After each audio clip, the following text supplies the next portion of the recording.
Good afternoon, everyone, or good evening at this point. Thank you so much for being a part of today's conversation. As you all know, Equal Pay Day is on March 25th, so we are 1 week away from Equal Pay Day. And this conversation is being convened by the Raising Childcare Fund, and I also have colleagues with 9 to 5 who are a part of this conversation. Now, Equal Pay Day is a sobering reminder of the difficulty childcare educators, most of whom are female and people of color, face when attempting to care for themselves and their families. With so many people of color and women of color in the field, inequities in pay create disparities that have massive ripple effects. In 2024, women's earnings were 84% of men's earnings. The average full-time female childcare educator made $11.54 per hour. The average full-time male child educator made $12.58 per hour. Roughly 92% of childcare educators are female and 8% are male. While there are less men in the field, men still make roughly $1 more than the average female childcare worker. And according to CLAS, through the U.S. childcare system, or though the U.S. childcare system has changed over the course of history, the labor of Black women continues to be underpaid and undervalued. While 18% of childcare workers are Black people only comprise 13% of the overall U.S. workforce. Despite their overrepresentation in the childcare workforce, as well as the care economy, Black women earn less on average than their white counterparts in a field that is already woefully underpaid, with the average childcare worker earning $30,370 in 2023. Now, it's time for a nation that says that it cares about children to value childcare educators, to value the hearts and minds that provide care to our most precious resource, and that is children. When we think about Equal Pay Day, a lot of us envision people who are in offices. We don't always see the plight of childcare educators or people in the education field as a whole. I'm excited to have a conversation this afternoon about this issue, and I have several speakers with me. The first is Chantel Hester, and Chantel is from Savannah, Georgia. She's a family childcare provider, and her daycare is called Smart Starters Academy. She's also proud that she has been doing this for 11 years on the 3rd of this month. So she just had an anniversary. Last year, Chantel was named the state's Early Childhood Educator of the Year for the preschool division. And her main focus for the little ones in her care is not only to have fun with them, but also prepare them for the school setting through social, emotional development and basic education development. I'm also going to speak with Melinda Miller, and Melinda is a job coach for the Savannah County Public School District. I'll also have a conversation with Samantha Shepard, and Samantha leads Little Shepherd Learning Academy. As we get started today, I have several questions for our guests, and anyone can answer these questions. And so let me start by asking you all, how are you doing? How are you arriving for this conversation?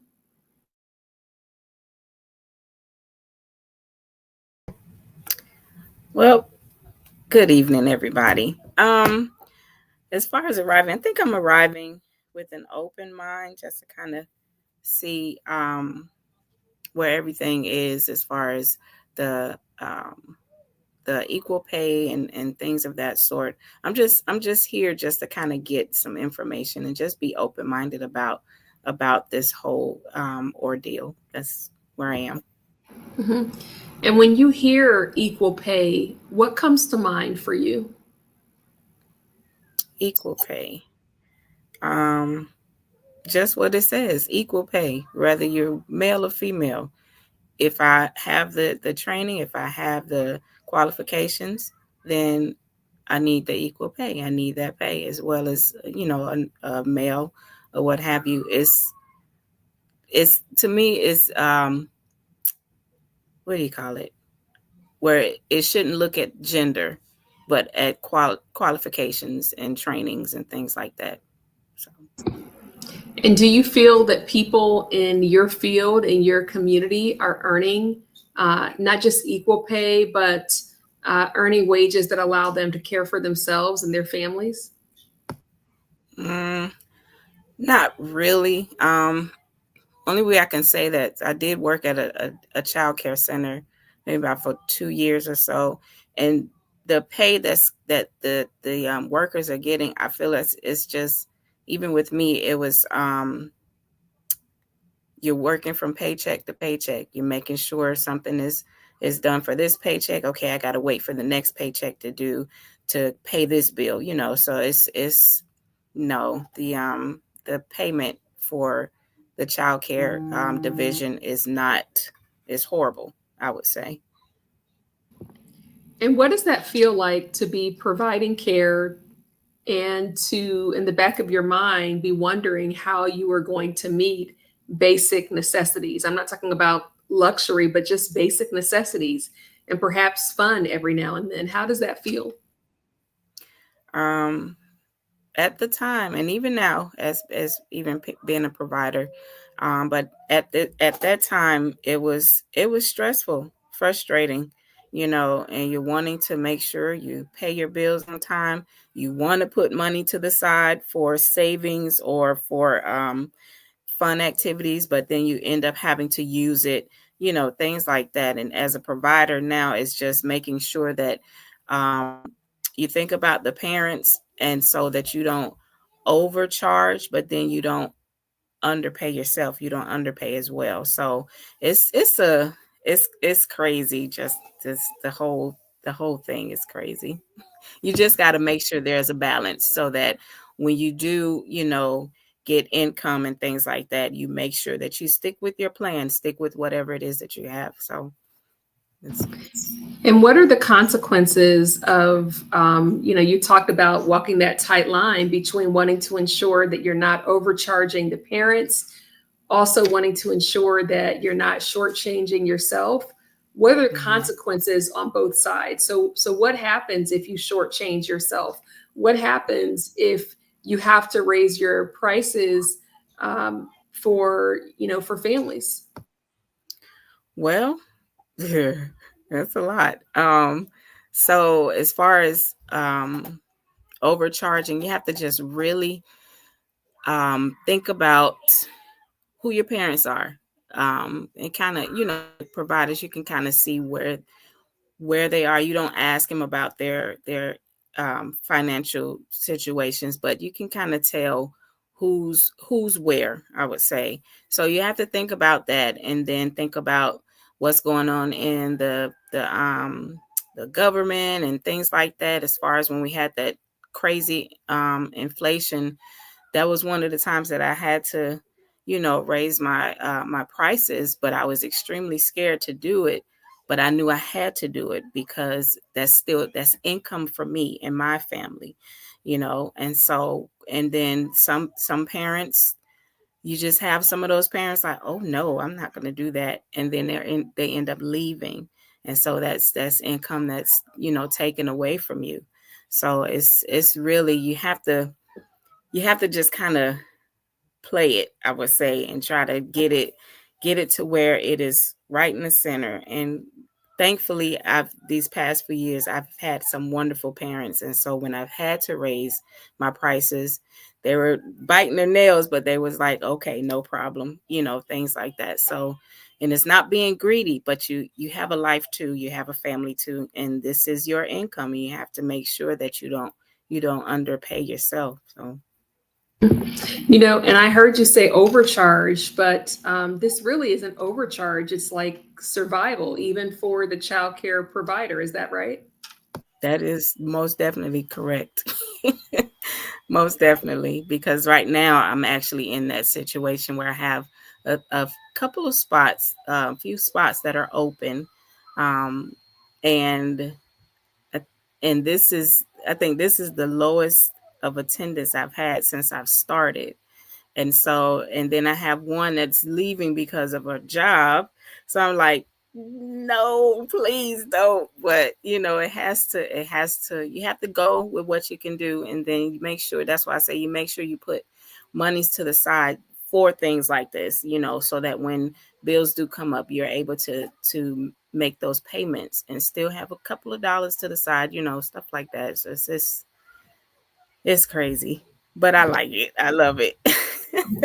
So, you talk about being able to put money to the side, but even being able to put money to the side, and you correct me if I'm wrong, but that sounds like even a luxury that many childcare educators and providers don't have. Because in order to put money to the side, you have to have some degree of extra. Am I reading this right? Pretty much. And I was the reason why I say putting money to the side because I have a family, so it's a double income household. So, we're able to just, put monies to the side or whatever. It doesn't have to be huge amounts, but at least we're putting something, off to the side because we have two little boys. It's me and my husband. He has his own business, as far as private practice. So we're working with this is crazy. And when we see a little bit of extra, we go ahead and just kind of push it. But those that are maybe like older women, single women, even with them with parent kids, I'm pretty sure it is hard for them to do that, and they just kind of like you were saying, stay on that tight rope. And if they should happen to say, "Oh, I got extra," they'll put it off, hopefully, and for when they need to use it or things like that. Most of the time, you may not be able to use it for luxury and stuff like that. You may have to pull out for a bill, and you're like, "Man, shoot," but it's life. It's life, and you got to do what you got to do to survive. And I just have a couple more questions for you. So you run a family childcare business, and what types of people? I know that when we talk about childcare, there are a number of different options. What types of people choose a family or home-based center? If if you can share anything about what you've gleaned. And the reason that I'm asking that is because at different points in my life, I've needed different, my childcare needs have looked different, right? And so Mhm. what do you see in terms of the types of people who need to access the care that you provide? Ooh, most of the time it's moms that are either going back to work or um, those that have infants and they are working and just don't have, they have their infant either at grandma's house or aunt's house, but they want them in with other kids. So I've had quite a few calls to come in for infants, um, and they may not want to do it, but they know they have to. So I have a lot of parents that they are really, it's a lot of them that are really searching and looking for family childcare because they're not ready to put their little ones in this big center yet. It may be something that, excuse me, maybe something is anxiety, especially for the parents, because it's like, my child is going to be in this classroom with all of these kids. No, I can't take it. So a lot of parents, they start off small, and if that provider is, in my thoughts or my opinion, if they're doing what they're supposed to do, they will make sure that those little ones are ready for the big kids school. That's what I call them, big kids school. And make sure you have good communications with your parents so that they can get prepped, especially the 4-year olds that are ready to go into pre-K. So they can be prepped on things like that. And I tell my parents, you can either leave them with me, especially those with late birthdays. Leave them with me. We'll go through pre-K stuff, or you can go ahead and take them, and I'll give them some school references and think. Well, I can't give them too many because my boys are this is their first, elementary school, so that's the only one that I can refer. So, but it's a lot of parents that are looking for a smaller setting for their little ones because of the anxiety. So, and I'm grateful that I was able to have my boys with me, because when they started first grade, I cried like a baby when we had to leave them in that classroom. So it's crazy. It's crazy. I can so relate to what you're saying because when my son was born, I was just graduating from college and I was terrified. One, I didn't have a lot of money. And Mhm. I was terrified about taking him to a center. Fortunately for me, my mother had a friend at our church and she said, I'll watch him. And at the time, I may have shared this on our last live. So if you've heard it, pretend that you haven't heard it. But at the time, I did not have a car. And so the Mhm. babysitter, um, she would come to my house and pick up my newborn, take him to her house. And then when I was on the bus close to getting home, she would bring him to me. She would bring him back to me. You can't get that kind of service in many places, right? And that's Right. what I needed, as a new mom, as a young mom. So it wasn't just the anxiety of like, will he be okay? But it was also, how do I physically get him to There. Yeah. for care? Yeah, yeah. Um, Wow. so thank you for being with us. I want to shift now and talk a little bit to Melinda. And um, Melinda, can you tell us, how are you doing this evening? Hello, everyone. I'm doing okay. It's been a hectic evening, but it's not about me right now, so I'm doing okay. I really appreciate Chantel's story. Like I said earlier, I'm not a child care provider, but I do work with children, and I have worked with children for the past 16 years. I started off almost in pre-K. And this, I'm passionate about what 9 to 5 is doing because of the fact that my dear friend is a child care provider, and she was the one that got me involved with the 9 to 5 organization because I'm not a child care provider, but I provide care for children in the school system. I know And I, how I want to ask important. you, before we get into the depth of the conversation, I Uh want to huh. ask you, so we're a week away from equal pay day. When you hear equal Okay. pay day, what comes to mind? A couple of things. Of course, money is the first thing, but not only that, when I think of equal pay, I think of paid leave. I think of sick leave, things that you need to continually be paid if I'm out sick, if your child is out sick, paid time off. All that is included in equal pay for me, not just the dollars, but the sick leave, the paid time off. That's what I think about when I hear equal pay.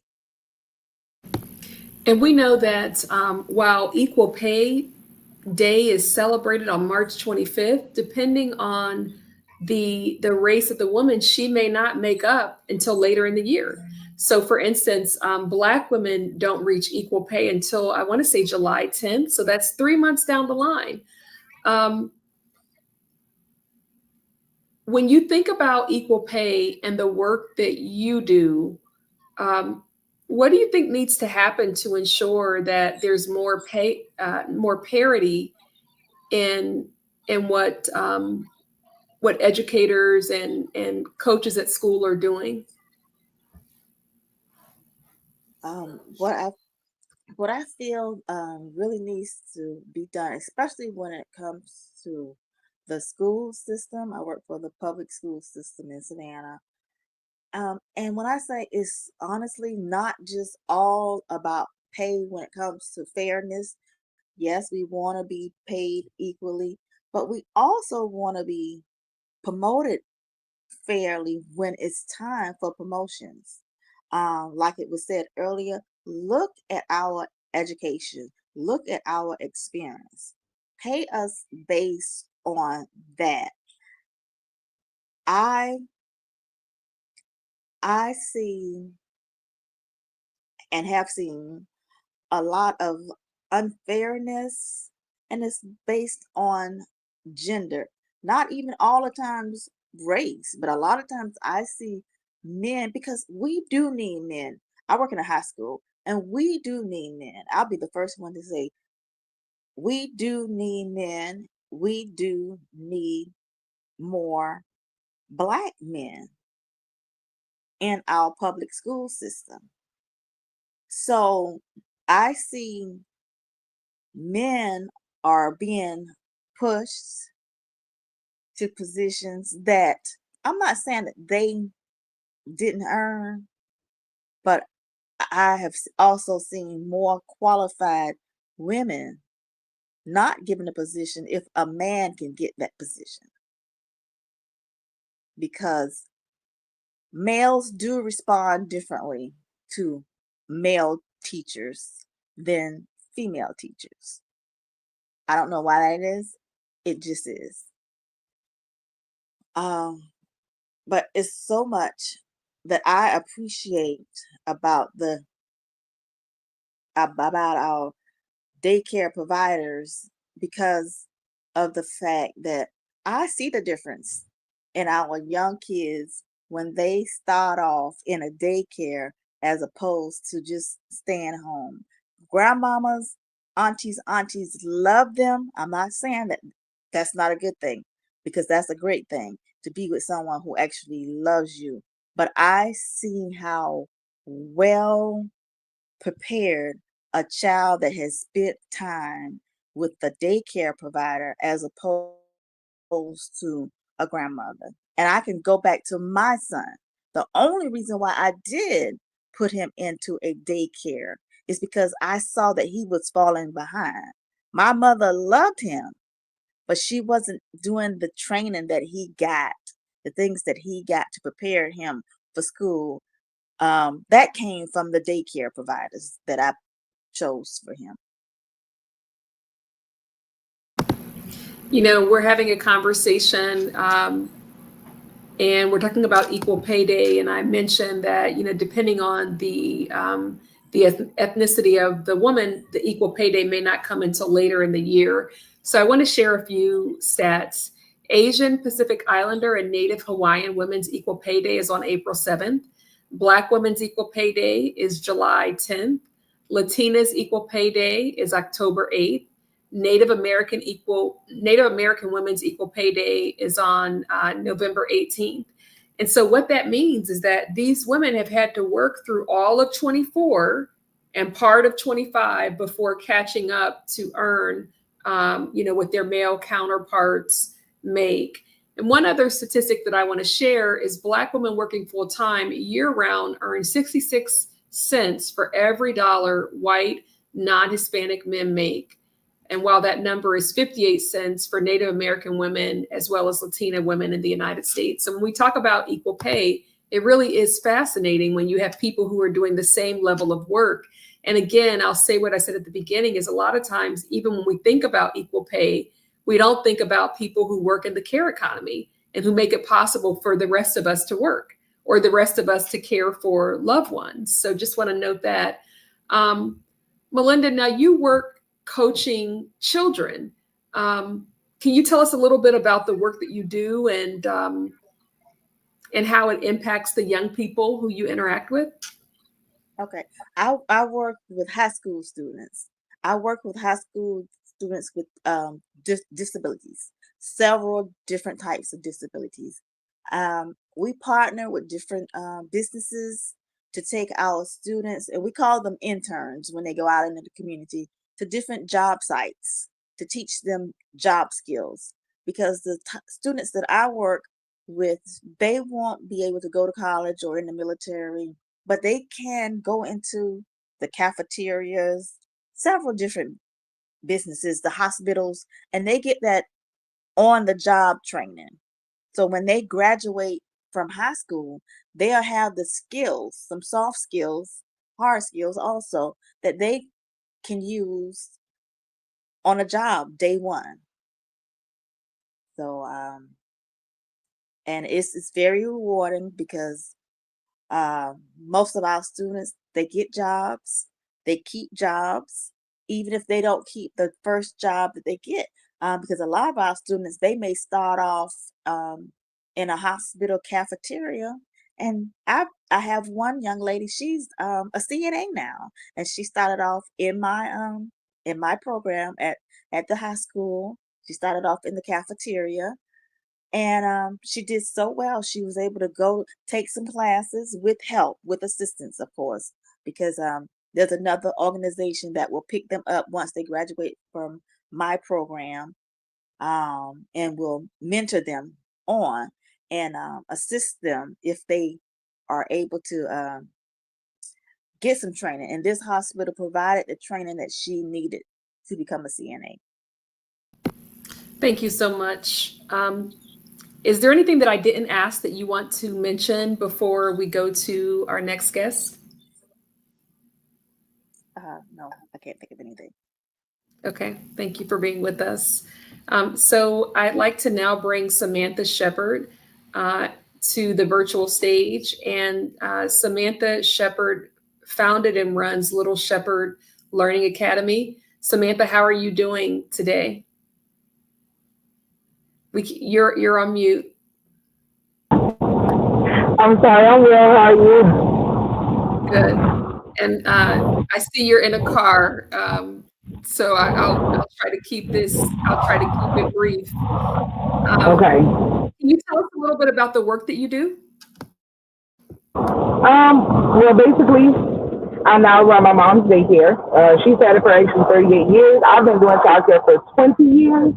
I've done everything from family daycares to centers to working with at-risk youth in the community to organizations like YMCA and like Urban Hope. So I've been doing it for quite some time, and I enjoy it a lot. So 20 years, that's a long time. What has kept you in the work for so long? I mean, clearly this is important to you, but can you talk a little bit about what's kept you anchored to this work for so long?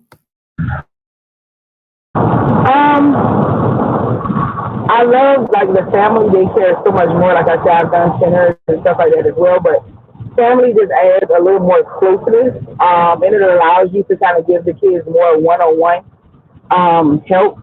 I've actually got in the process of like getting my certification for autism, because we do have a lot of children that come to the facility with disabilities, and I'm usually the one that is there to identify and to alter lesson plans for that. Working with kids of so many different ages is made me want to just stick with it so much, because I see in daycare how we really start them off. We're the beginning part of what can help lay out what they need when they go to higher education. It's important to mold our little ones' minds as much as we can with positivity, knowing what's right and what's wrong, and continuing to make sure they're learning the things they need to learn and being on the track that they need to be on.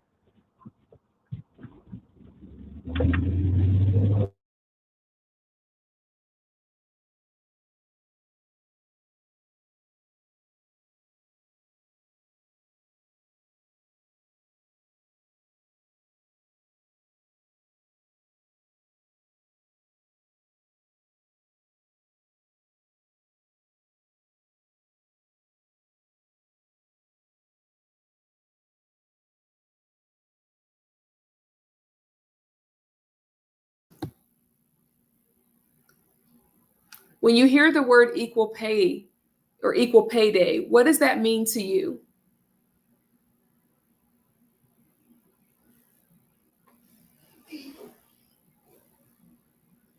Think she's muted, Andre. Mm-hmm.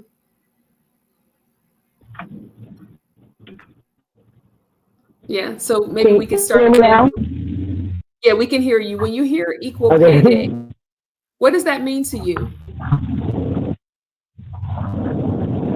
For me, as a Black woman, I want to be paid equally. I want to be paid what I'm worth. I want to be paid the experience that I have, and it's not just for myself. It would be for any Black woman. When we think about the statistics and how far we are when it comes to equal pay, that's not right. We work hard. We learn hard. We train hard, and to be honest, sometimes our working hard is even more than the men that we are up against in the same type of fields that we're in, but they're getting paid way more than what we would be getting paid versus where we're at. It takes us longer to reach that plateau where it gets to equal pay. Like whereas a man, he could begin in January and it'll take us all the way till July and August before we've caught up with that. So, equal pay, like across the board, everyone should be paid equally. Like it's a lot, and it's a growing topic too now in the workforce, especially because people are more because women. I want to say people, but women are paying much more attention to what they are getting paid and what they're not getting paid versus someone of a male counterpart.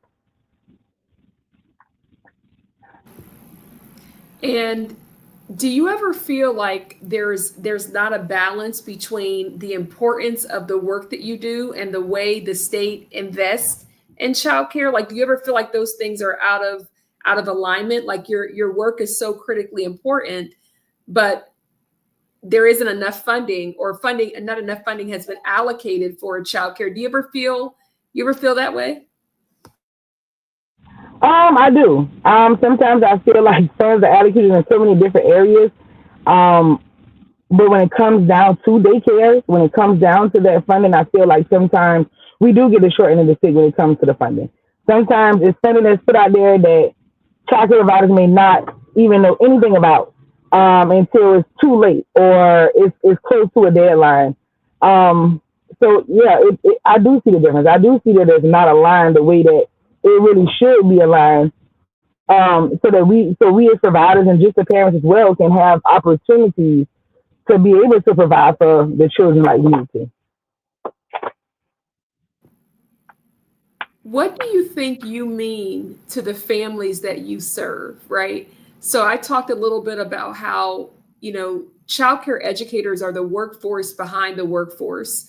Without a variety of different types of childcare settings, our world just doesn't function. Have you ever thought about what you mean to the families that you serve? And if you could describe that to us, not just the parents and the caregivers, but also the children. And if you could describe that to us. I definitely think that I make an impact on my parents, as well as the children as well. I have some kids that come and they don't actually want to go back home. Their parents come and pick them up and they're like, come on. And they're looking back at me like, I'm not certain that that's what I want to do today. But not just like in a child care facility. Like I said, I've worked with at-risk youth. So from my time in doing that, I actually have like 2 young men that I still have communications with to this day. They became like little brothers. But they look at me, for guidance and a lot. And with them, one of them, their mom had already passed away. The other one, mom passed a few years later. So they didn't really have like that person that they felt like they could have went to. But when they met me,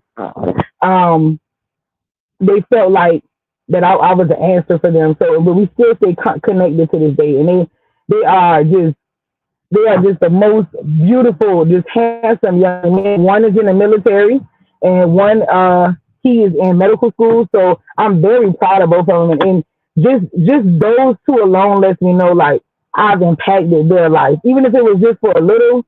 For me, it was a lot, and for them it could have been bigger, but it makes a difference. And everything I do when it comes to a child, I just try to make a difference every day. I try to make a difference in something because we don't really always know what kids are going through, and they don't always know how to articulate how they feel.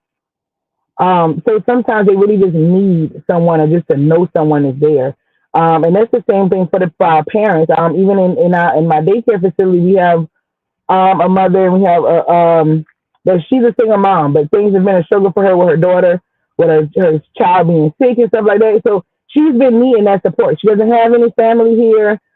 She doesn't really know anybody. She doesn't have friends. She actually moved down to Savannah. So I feel like we've been a big help for her when it comes down to helping her, raise her daughter and just looking at different things.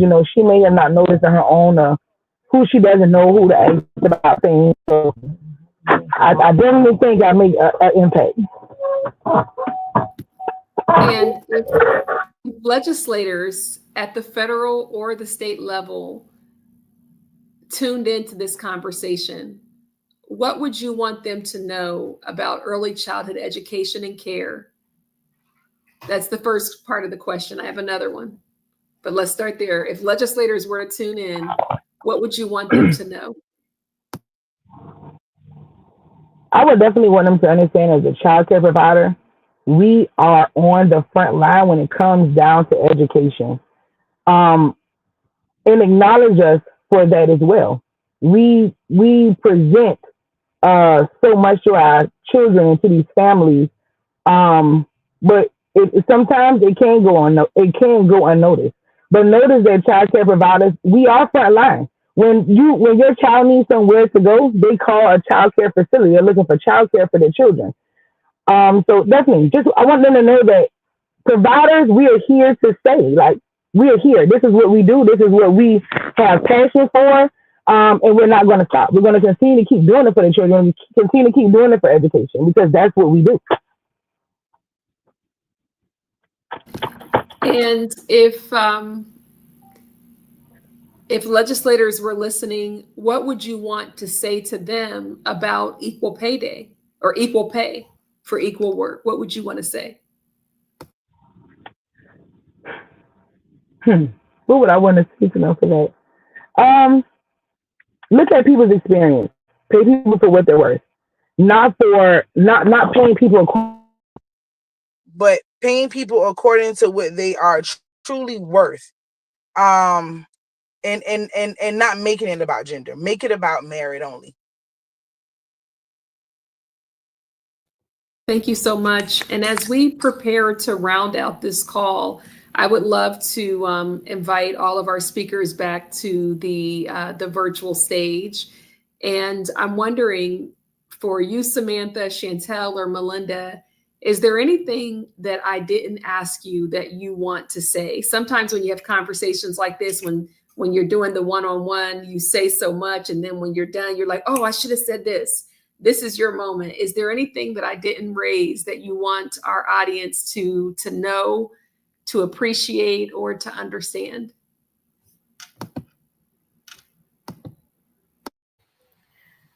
I'll say something. With what Miss Samantha was just talking about, as far as, well, the question that you were asking as far as the legislators, I want to add to that with what Miss Samantha was saying, and let these legislators know that we're not babysitters, we're educators. So you need to put us with the education system.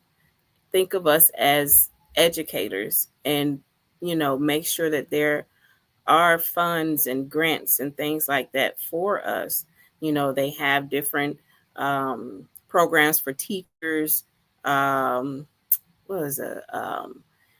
them with their personal, finances, helping them to clear off debt and give them grants. And if you take these classes, it'll be paid for. But with us, it's just like, oh no, well, they can do it. No, we are educators. We're not babysitters.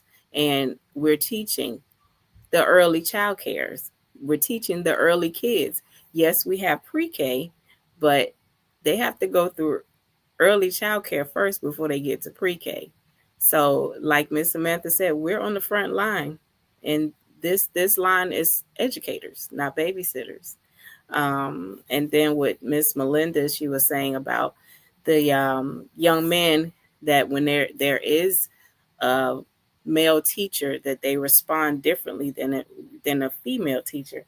And in my opinion, and talking with my husband all the time, we have boys, it's all representation. They see someone that looks like them, that's at the front line as far as being, a teacher. And in most cases, in some cases, it will pretty much inspire that young man to, wait a minute, he looked like me. Maybe I should, get myself together and kind of, so it's all about representation for those young men. Sometimes we're like, why he act like that when the dude come in, but when I'm in here, it's just like whatever, because he has that at home all the time. He has mama at home all the time. In general, mamas, aunties, grandma. I'm so sick of hearing, man, dang, shh, gosh, be quiet. But when a man comes in and he does what he's supposed to do, it's like, it's one of those, oh man, okay, nope, yes sir, stuff like that. So it's all representation. That's all. I think I'm done. Okay, thank you. If you think of anything else, let us know. Anyone else have any final thoughts or remarks that you want to share?